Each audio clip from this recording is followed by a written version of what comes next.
नमस्कार दोस्तों, स्वागत है आपका मेरे YouTube channel drawing and painting with Manish sir में। मैं हूं मनीष और आपका फिर से स्वागत है। अभी हमने 3-4 टॉपिक इसके क्लियर कर लिए हैं एमए ड्राइंग एंड पेंटिंग के 4th सेमेस्टर के। अभी अगला टॉपिक हम जो आज पढ़ने जा रहे हैं वो है मेटाफिजिकल आर्ट। मेटाफिजिकल आर्ट को हिंदी के अंदर आध्यात्मिक कला कहते हैं। जो आपके सिलेबस में है, जो मैंने करवा रखा है, उसमें आध्यात्मिक कला नाम से एक टॉपिक है, उसको मेटाफिजिकल आर्ट बोला जाता है। आज का अपना मेन टॉपिक यही रहेगा, मेटाफिजिकल आर्ट। इसके बारे में हम पढ़ेंगे कैसे, ये क्या चीज़ है, इसकी क्या विचारधाराएं हैं और हमारे लिए क्या इम्पोर्टेंट है जो हम थ्योरी के अंदर इसको कर सकते हैं अच्छे से। देखिए, मेटाफिजिकल आर्ट में जो कलाकार थे वो कैसे चित्र बनाते थे, इस पर मेन फोकस हमारा रहेगा ताकि हम इसको अच्छे से समझ सकें। हर एक आंदोलन की एक अलग अलग विचारधारा होती है। इसी प्रकार मेटाफिजिकल आर्ट या आध्यात्मिक कला वालों की भी एक अलग विचारधारा थी। इसमें जो कलाकार थे मेन तो थे जॉर्जियो दी चिरिको। ये एक कलाकार का नाम है चिरिको ने अपने जो दर्शनवाद है उनके विचारों से अपनी कला को बनाना स्टार्ट किया था। तो मेन बात जो हम पढ़ने वाले हैं अभी, मेटाफिजिकल आर्ट में क्या विचारधारा थी। देखिए, हर एक चीज़ के पीछे एक रहस्य होता है। कभी आपने नोटिस किया होगा, कभी आपने जैसे सुनसान रास्ते होते हैं जहाँ पर कोई इंसान नहीं दिखाई देता, हमें बहुत सारा सुनसान नेगेटिविटी हमें फील होती है, बड़ी बड़ी परछाइयाँ होती हैं, सूरज हमारे सर पे होता है, कोई इंसान नहीं दिखाई देता, खाली सूने पड़े रास्ते, पेड़ भी नहीं हिल रहे, ना ही कोई पशु पक्षी हमें दिख रहा है। उस टाइम हमें क्या फील होता है, एक नेगेटिविटी सी हमारे दिमाग में आती है, एक बेचैनी, अजीब सी बेचैनी हो जाती है और हमें भी खुद को भी नहीं मालूम कि ये खुशी की है या। अब जैसे आप सुबह उठ के अगर बाहर घूमने जाओ तो एक पॉजिटिविटी होती है, क्योंकि पशु पक्षी जो अपनी आवाज़ें निकालते हैं, चिड़ियों की आवाज़ें होती हैं, एक ताज़ा हवा होती है, उस टाइम पॉजिटिविटी होती है। लेकिन आप दोपहर के समय जाओ, सुनसान रास्ते हों, कोई इंसान ना दिखाई दे, काली परछाइयाँ हों, तो उस टाइम एक अजीब बेचैनी होती है, एक रहस्य हमें दिखने लगता है। उस रहस्य को, एक अजीब बेचैनी को कला के रूप में बनाने का कार्य किया है मेटाफिजिकल आर्ट के कलाकारों ने। उम्मीद है आप समझ गए होंगे। आध्यात्मिक कला इसे कहते हैं। इस प्रकार के चित्र देखिए स्क्रीन पे, इसमें कुछ सुनसान ऐसे गलियारे बने हुए हैं जिसमें सिर्फ ये 2 लोग हैं, इनकी बड़ी काली परछाइयाँ हैं, सर पे धूप है, इस टाइप से। ये देखो सुने शहर, बस एक बच्ची खेल रही है, वो भी काले रंग से बनाई हुई है ताकि इसमें बेचैनी का भाव ज़्यादा उत्पन्न हो। ये अपने चिरिको साहब, जॉर्जियो डी चिरिको, ये कलाकार जो थे अपनी कला का निर्माण कर रहे हैं फिलहाल।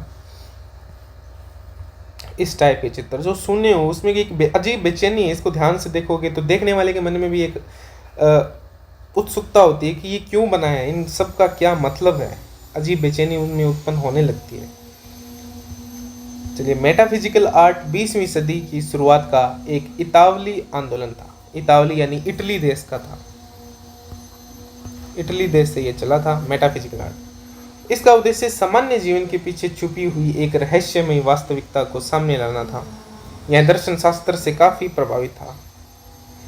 जो मैं ये डब्बे से बना रहा हूँ, इन सबको आपको नोट करना है और इन्हीं पॉइंट्स को आपको याद करना है ताकि आपको थ्योरी पे एग्ज़ाम में जब आप थ्योरी लिखने बैठो तो इन पॉइंट्स को आप याद करके जाओ, तो आपको बहुत आसानी होगी इसकी। मैं खासकर फिर से मैं रिपीट कर रहा हूँ कि मैं खासकर थ्योरी क्लास अभी बना रहा हूँ। आगे फ्यूचर के अंदर हम first grade RPSC first grade के ड्राइंग सब्जेक्ट की भी अब आगे तैयारी करने वाले हैं। अभी मेरा यूट्यूब पे ये शुरुआत है, मैं आगे आगे सीख रहा हूँ, अभी अपने आगे ही बढ़ते जाएंगे। अब दर्शन शास्त्र से काफ़ी प्रभावित था और इसमें अकेलापन, सन्नाटा और रहस्य की भावना दिखाई देती है। मुख्य विशेषता क्या होती है मेटाफिजिकली? सूने और खाली स्थान, अजीब रूप से खाली पड़े इटली के चौक, यह शहर के दृश्य, गहरी परछाइयाँ, तेज और अस्वाभाविक रोशनी जो देखने के नज़रिए को बदल देती थी। असंगत वस्तुएं, असंगत का मतलब ऐसे ही कुछ चीज़ें, जैसे सेब ले लिया और एक बंदर ले लिया और एक गिलास ले लिया, एक तकिए ले लिया, इन सब चीज़ों को मिलाकर ऐसी कोई पेंटिंग बना दी। बस वो असंगत वस्तुएं होंगी जिनका आपस में कोई मतलब नहीं। बिना किसी तालमेल के अलग अलग औजारों, मूर्तियों या ज्यामितीय आकृतियों को एक साथ रखना, बिना चेहरे के पुतले जिनका सिर्फ धड़ धड़ होता है, इंसानों की जगह दर्जी के पुतलों का उपयोग करना जो अलगाव की भावना को दर्शाता था। अलगाव यानी बेचैनी का भावना, आप उसको देखने पर आपके अंदर आएगी। वो मुख्य कलाकार कौन कौन थे, इम्पोर्टेंट चीज़ है। आध्यात्मिक कला के मुख्य कलाकार कौन थे, ये क्वेश्चन आज मतलब सकता है, ठीक है। मेटाफिजिकल आर्ट, आध्यात्मिक कला के मुख्य कलाकारों के नाम बताओ। तो ये जियोर्जियो डी चेरिको, इटली के ये थे, जियोर्जियो डी चेरिको। इस शैली के मुख्य जो जन्मदाता थे वो जियोर्जियो डी चेरिको है, ठीक है। आध्यात्मिक कला के जन्मदाता, मुख्य जन्मदाता, जनक कौन है, जियोर्जियो डी चेरिको। उन्होंने 1910 के आसपास इसकी शुरुआत की थी। दूसरे कलाकार कौन है, कार्लो कारा। उन्होंने 1917 में डी चेरिको के साथ मिलकर इस कला आंदोलन को आगे बढ़ाया। कार्लो कारा और जियोर्जियो डी चेरिको आध्यात्मिक कला से संबंधित हैं। भले ही यह आंदोलन केवल कुछ वर्षों तक ही सक्रिय रहा, लेकिन इसे आधुनिक कला को पूरी तरह से बदल दिया। इसने 1920 के दशक के मशहूर अति यथार्थवाद, सररियलिज्म, जो हमने पिछली वाली क्लास में पढ़ा था, अति यथार्थवाद आंदोलन को सीधे तौर पर प्रेरित किया था। अब आप इससे एक वो कनेक्शन बैठाओ, जैसे पिछली क्लास में हमने जो अति यथार्थवाद के बारे में पढ़ा था, यथार्थ से आगे वाली चीज़ें, जो हम सपने में वो चीज़ें देखते हैं, उसको प्रभावित किसने किया है, ये आध्यात्मिक कला वालों ने। आध्यात्मिक कला वाला अति यथार्थ से पहले का है, तो उससे प्रेरणा लेकर अति यथार्थवाद ने अपना कार्य किया था। इसमें सल्वाडोर डाली और रेने मैग्रिट जैसे महान कलाकारों को प्रभावित किया। आध्यात्मिक कला का परिचय क्या है, देखो आगे यहाँ से ये चीज़ें याद करते जाना। 1910 से 1920 सिर्फ 10 साल ही चला था ये आध्यात्मिक, जिसे मेटाफिजिकल आर्ट भी कहा जाता है। आध्यात्मिक कला चित्रकला का ऐसा रूप था जो वास्तविकता के जादुई और रहस्यमय पहलुओं की पड़ताल करता था, जिसका उद्देश्य हमारे आसपास की भौतिक दुनिया से परे देखना था। वास्तविकता के जादुई और रहस्यमय पहलुओं को पड़ताल करता था, रहस्यमय चीज़ें ज़्यादा दिखाता था। कौन, आध्यात्मिक कला वाले। चित्रकला की आध्यात्मिक शैली का विकास ग्रीस में जन्मे इतावली कलाकार यानी इटली के और लेखक जियोर्जियो डी चेरिको ने किया। फिर से याद कर लेना इसको, यह है हमारे जियोर्जियो डी चेरिको। वह 19वीं शताब्दी की प्रतीकवादी चित्रकला से प्रभावित थे। प्रतीकवादी कला से ये प्रभावित थे, याद करना है, जो यथार्थवादी चित्रण के बजाय काल्पनिक दुनिया के चित्रण को प्राथमिकता देती थी। यथार्थवादी कलाकार कहते थे जो हमें दिखता है सामने, जो असल में होता है, हम वैसा ही चित्र बनाएंगे। अति यथार्थवादियों ने कहा जो हमें नहीं दिखता वो बनाएंगे, ठीक है। वे जर्मन दार्शनिक फ्रेडरिक नीत्शे से प्रभावित थे। दार्शनिक थे फ्रेडरिक नीत्शे। फ्रेडरिक नीत्शे का कथन था, जिस वास्तविकता से हम रहते हैं उसके नीचे एक दूसरी बिल्कुल अलग दुनिया छिपी हुई है। यानी कि जो हम अपनी आंखों से देखते हैं वो सच नहीं है, इसके पीछे एक अलग रहस्य है। हम यहाँ क्यों हैं, इसके पीछे कुछ कारण है। समझ रहे होंगे आप, मैं उम्मीद कर रहा हूँ। थोड़ा सा दिमाग को खोलकर ऐसी चीज़ें आप पढ़ सकते हो। ये सब्जेक्ट सबको लगता है ड्राइंग है, आसान है, लेकिन इससे ज़्यादा डीप कुछ नहीं है, ना मैथ्स है ना साइंस है। ये उसके भी परे ये सब्जेक्ट होता है। जो इसको समझ लेता है बस, मतलब ऐसे वैसे लोग समझ भी नहीं सकते इसको, जो ये बातें कर रहे हैं। वास्तविकता से हम रहते हैं वो नकली है, इसके पीछे कुछ रहस्य होता है, बिल्कुल अलग दुनिया छिपी हुई है।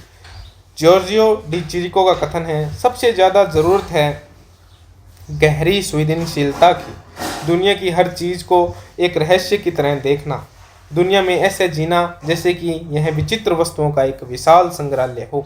ये कथन है जियोर्जियो डी चिरिको का।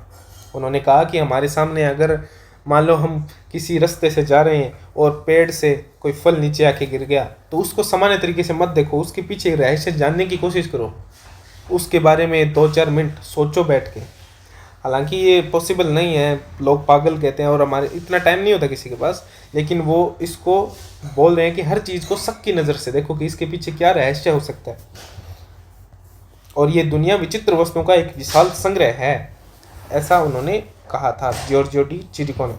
एकदम शांत महासागर की सपाट सतह जो हमें विचलित करती है, गहराइयों में छिपे अतीत सभी अज्ञात के कारण। यानी शांत महासागर दूर से देखने पर एकदम सपाट दिखाई देता है और शांत दिखाई देता है, लेकिन गहराइयों में क्या क्या राज है वो आज तक कोई नहीं जान पाया। उसी तरह से ये दुनिया है। 1913 में फ्रांसीस कवि गुइलोम ओपोलिनर ने डी चिरिको की पेंटिंग का वर्णन करने के लिए पहली बार आध्यात्मिक शब्द का प्रयोग किया। आध्यात्मिक शब्द यानी मेटाफिजिकल शब्द का उपयोग किसने किया है? गुइलोम ओपोलिनर ने। इंपॉर्टेंट है ये। प्रथम विश्व युद्ध के दौरान डी चिरिको की मुलाकात इटली के फेरारा में कलाकार कार्लो कारा से हुई। कार्लो कारा की चिरिको से मुलाकात कहाँ हुई? इटली के फेरारा में। अब पढ़ते हैं कार्लो कारा। 1881 1966 में मृत्यु। 1881 में जन्म, 1966 में मृत्यु। वह उत्तरी इटली के पिडमोंट क्षेत्र के कलाकार थे। वह भविष्यवादी कला आंदोलन के सदस्य थे और घनवाद से भी प्रभावित थे। इटली के पिडमोंट क्षेत्र के कलाकार थे, यहाँ उनका जन्म हुआ था। डी चिरिको की पेंटिंग का कैरा पर प्रभाव पड़ा। बाद में उनकी रचनाओं को डी चिरिको, उनके भाई अल्बर्टो सेविनियो और चित्रकार फिलिप्पो डी पिसिस की रचनाओं के साथ मेटाफिजिकल कला से जोड़ा गया। आध्यात्मिक कला में वस्तुओं की यह सामान्य व्यवस्थाओं की विशेषताएं थीं, जैसे अजीबोगरीब आंतरिक सज्जा और सपाट परिप्रेक्ष्य और सुनसान शहर के चौकों और ग्रीक पौराणिक कथाओं के स्वप्निल दृश्य। स्वप्निल यानी जो सपने में हमें दृश्य दिखते हैं। आध्यात्मिक चित्रकार मनोवैज्ञानिक सिगमंड फ्राइड और कार्ल जंग के विचारों से प्रभावित थे। आध्यात्मिक कला के जो कलाकार थे वो सिगमंड फ्राइड और कार्ल जंग के विचारों से प्रभावित थे। और सिगमंड फ्राइड से एक वाद और था जो प्रभावित था, अति यथार्थवाद। याद रखना है, हमने कल पढ़ा था। अगर वो वीडियोस नहीं देखी है वो ज़रूर देख लें, इन सब से कनेक्शन है इन सब चीज़ों के, और मैंने आगे इनको याद करने के तरीके भी मैं बताऊंगा। दोनों के विचार इसी पर केंद्रित थे। अचेतन मन, पहचान, सहज इच्छाएं, अहंकार, नैतिकता की भावना, सपने, इन सभी विषयों पर ये लोग चित्र बनाते थे। ये याद करने हैं सारे। वास्तव में अमर होने के लिए किसी कलाकृति को मानवीय सीमाओं से परे जाना होगा, उसमें विवेक और तर्क का अभाव होगा। इस प्रकार यह स्वप्न अवस्था और बच्चों की मानसिकता के निकट पहुंच जाएगी। डी चिरिको का यह कथन है। अन्य चित्रकारों ने भी आध्यात्मिक शैली को अपनाया। मेटाफिजिकल स्कूल 1920 में समाप्त हो गया। कब समाप्त हुआ? 1920 में। लेकिन यहाँ पे जो स्कूल है, स्कूल का मतलब है शैली या वाद भी बोल सकते हैं इसको, वाद। लेकिन अवचेतन और अतार्किक की कार्य प्रणाली में इसकी रुचि ने पेरिस में अति यथार्थवाद के विकास को प्रभावित किया। ये तो इटली में चल रहा था मेटाफिजिकल, इससे प्रभावित हुआ जो पेरिस में अति यथार्थवाद चल रहा था। डी चिरिको ने पुराने उस्तादों से प्रभावित होकर एक विस्तृत शैली विकसित की। कैरा एक कला समीक्षक बन गए और उनके काम का स्वरूप काफ़ी हद तक यथार्थवादी हो गया था। अब है जियोर्जियो डी चिरिको, इनके बारे में हम पढ़ेंगे। व्यक्तिगत परिचय। पूरा नाम है ग्युसेप मारिया अल्बर्टो जियोर्जियो डी चिरिको। ये इनका पूरा नाम है जो कभी नहीं पूछा जाता, सिर्फ जियोर्जियो डी चिरिको याद कर सकते हो या चिरिको भी बोल सकते हो। जन्म उनका 10 जुलाई 1888 वेलोस ग्रीस में हुआ। मृत्यु 20 नवंबर 1978 90 वर्ष की आयु में हुआ, रोम इटली में। शिक्षा इनकी एथेंस ललित कला विद्यालय और ललित कला अकादमी में हुई। पहचान इनकी चित्रकारी भी है। मूर्तिकार, चित्र, पोशाक यानी फैशन डिजाइनिंग और स्टेज डिजाइन के लिए प्रसिद्ध थे। कला आंदोलन इनका था आध्यात्मिक कला आंदोलन। चिरिको पर ग्रीक पौराणिक कथाओं का प्रभाव था। चिरिको बॉकलिन व क्लिंगर के गूढ़ वातावरण के काल्पनिक दृश्य चित्रों से प्रभावित हुए थे। उन्होंने नगरों के खाली रास्तों पर केवल सफेद प्रतिमाओं को चित्रित कर रहस्यमय वातावरण के चित्र बनाए। कार्लो कारा ने क्रिको की गूढ़वादी काव्यात्मकता से प्रभावित होकर भविष्यवाद का त्याग किया और इन दोनों के सहयोग से आध्यात्मिक कला चित्रण का विकास हुआ। क्रिको ने आरंभिक शिक्षा पॉलिटेक्निक विद्यालय एथेंस में प्राप्त की। उन्होंने होमर, सोक्रेटिस यानी सुकरात व प्लेटो के विचारों का गहन अध्ययन किया। 1906 से 1909 तक academy of fine art Munich में कला अध्ययन किया। नित्से की प्रेरणा से क्रिको ने अचल वस्तु सृष्टि की रिक्तता यानी खालीपन के अंतर्गत आंतरिक गूढ़ काव्य में आत्म तत्व का साक्षात्कार किया। 1911 से 15 तक वे पेरिस में रहे। क्रिको एकांत में चित्रण करते थे। उन्होंने प्राचीन इटालियन शहरों के अनैसर्गिक यानी जो प्राकृतिक नहीं है, अजीब है, प्रकाश से युक्त काल्पनिक दृश्य चित्र बनाए, जिनमें अनंत अवकाश की गहराइयों में ऊंची मीनारें, प्राचीन भवन, मूर्तियां, बंद दीवार, घड़ियां, अदृश्य आकृतियों की परछाई, केले के गुच्छे आदि ठोस रूप में दूरदृश्य लघुता के साथ चित्र किया। चित्रों का संपूर्ण वातावरण सुनसान, स्तब्ध व रहस्य में दृष्टिगत होता है। 20वीं शताब्दी में क्रिको के आत्मतत्ववाद से अति यथार्थवाद को बहुत प्रेरणा मिली। प्रमुख चित्र the uncertainty of the poet, रास्ते का उदासीन व रहस्यपूर्ण दृश्य, ये चित्र इनके। द अनसर्टेनिटी ऑफ पोएट, रास्ते का उदासीनपूर्ण दृश्य। The mechanical and mystery of street, ये चित्रों के नाम है, सब याद करने हैं। भविष्यवेता, the song of love, most important, the song of love. 47 में replica of the disquieting muses, the double dream of spring, sacred fish, piazza d'Italia इटालिया, the children brain, metaphysical interior of studio, metaphysical interior with large factory, metaphysical triangle.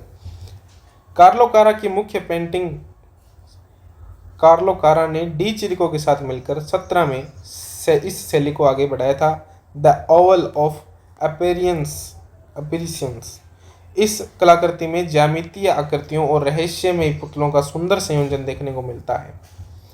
The engineer mistress, इसमें एक शांत कमरे में माहौल में कुछ तकनीकी औजारों, एक चेहरे की आकृति को दिखाया गया है जो मन के भीतर की स्थिति को दर्शाती है।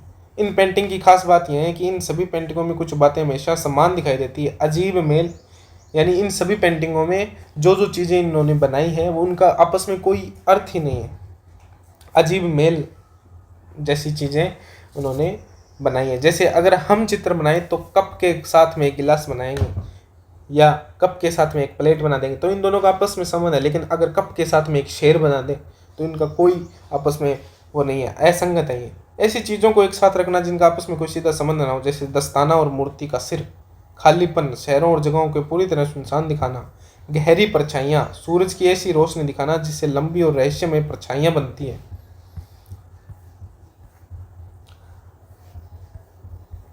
बस ये था अपना मेटाफिजिकल आर्ट, आध्यात्मिक कला।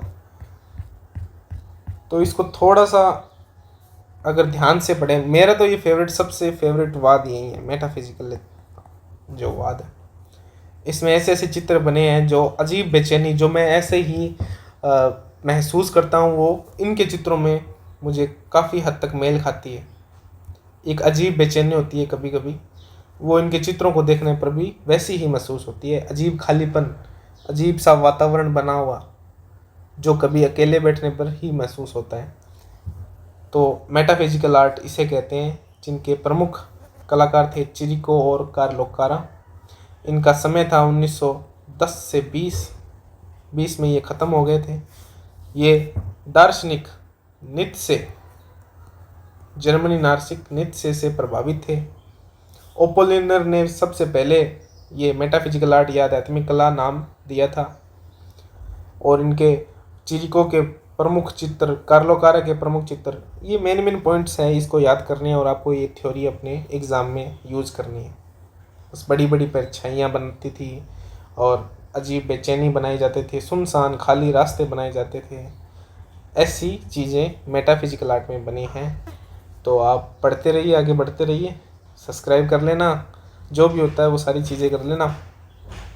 अब अपना चैनल चलता जाएगा आगे ऐसे। Okay, bye.